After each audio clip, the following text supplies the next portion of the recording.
Deutéronome, chapitre 21. Si, dans le pays dont l'Éternel, ton Dieu, te donne la possession, l'on trouve étendu au milieu d'un champ un homme tué, sans que l'on sache qui l'a frappé, tes anciens et tes juges iront mesurer les distances à partir du cadavre jusqu'aux villes des environs.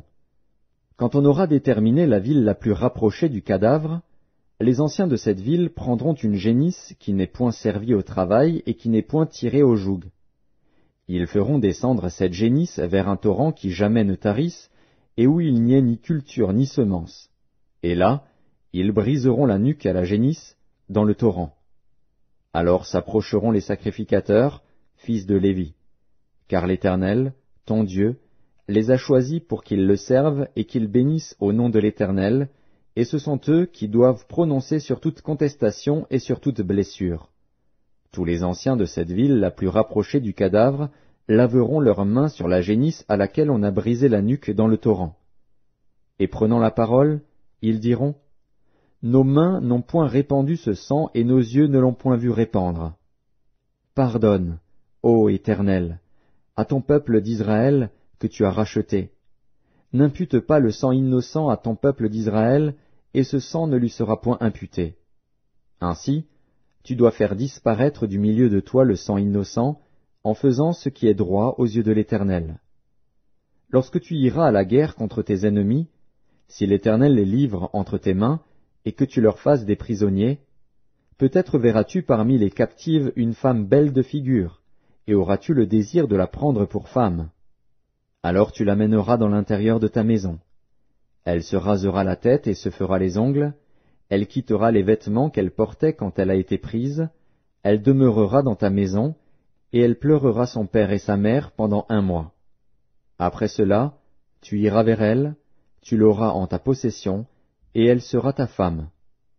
Si elle cesse de te plaire, tu la laisseras aller où elle voudra, tu ne pourras pas la vendre pour de l'argent ni la traiter comme esclave, parce que tu l'auras humiliée. Si un homme, qui a 2 femmes, aime l'une et n'aime pas l'autre, et si l'on a des fils dont le premier-né soit de la femme qu'il n'aime pas, il ne pourra point, quand il partagera son bien entre ses fils, reconnaître comme premier-né le fils de celle qu'il aime, à la place du fils de celle qu'il n'aime pas, et qui est le premier-né. Mais il reconnaîtra pour premier-né le fils de celle qu'il n'aime pas, et lui donnera sur son bien une portion double. Car ce fils est les prémices de sa vigueur, le droit d'aînesse lui appartient. Si un homme a un fils indocile et rebelle, n'écoutant ni la voix de son père, ni la voix de sa mère, et ne leur obéissant pas même après qu'ils l'ont châtié, le père et la mère le prendront, et le mèneront vers les anciens de sa ville et à la porte du lieu qu'il habite. Ils diront aux anciens de sa ville, « Voici notre fils qui est indocile et rebelle, qui n'écoute pas notre voix, et qui se livre à des excès et à l'ivrognerie. » Et tous les hommes de sa ville le lapideront, et il mourra. Tu ôteras ainsi le mal du milieu de toi, afin que tout Israël entende et craigne. Si l'on fait mourir un homme qui a commis un crime digne de mort, et que tu l'aies pendu à un bois, son cadavre ne passera point la nuit sur le bois. Mais tu l'enterreras le jour même, car celui qui est pendu est un objet de malédiction auprès de Dieu, et tu ne souilleras point le pays que l'Éternel, ton Dieu, te donne pour héritage.